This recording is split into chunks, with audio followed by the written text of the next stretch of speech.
საბოლოოდ დაიმსხვრა მითი პატრიარქის მწყემსი კეთილობის შესახებ.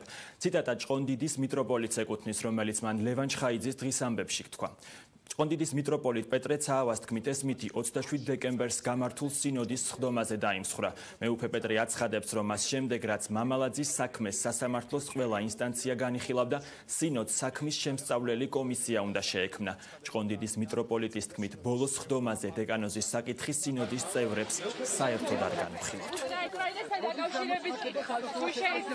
კომისიის შექმნამდე არ მისულა საქმე, როგორც მე დავიწყე, წინასწარ მოვითხოვე, მაშინ როდესაც საუბრობდი ჯერ უკრაინის თემაზე და შემდეგ თქვი, რომ უკრაინის საკითხის გარდა მაგ ასევე აუცილებლად მიმაჩნია, რომ წინა სინოდზე იქნეს განხილული ჩვენი უდანაშაულო მღვდლის თემა და ციანიდის საქმე.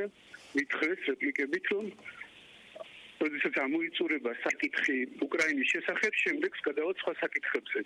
სხვა საკითხებიც გაგრძელდა და ბოლოს როდესაც მივედი მიკროფონთან და დავიწყე საუბარი, ამინდა საჯაროდ ეს თქვა და იცოდეს ქართულმა საზოგადოებამ, რომ პატრიარქი წამოდგა და შებრუნდა ღვთისმშობლის ხატისკენ, ანუ სინოდის დასრულების ლოცვა დააწყებია მის გვერდით მყოფ მღვდელმთავარს. რომელთაც მიმაჩნია, რომ ასევე დათურა სამსახური გაუწიეს მას და მე დღეს სრული პასუხისგებლობით ვაცხადებ, რომ არსებული გაჩენილი ბზარი, რომელიც ჩემში არსებობდა გარკვეული პერიოდის და განსაკუთრებით ბოლო მოვლენების შემდეგ,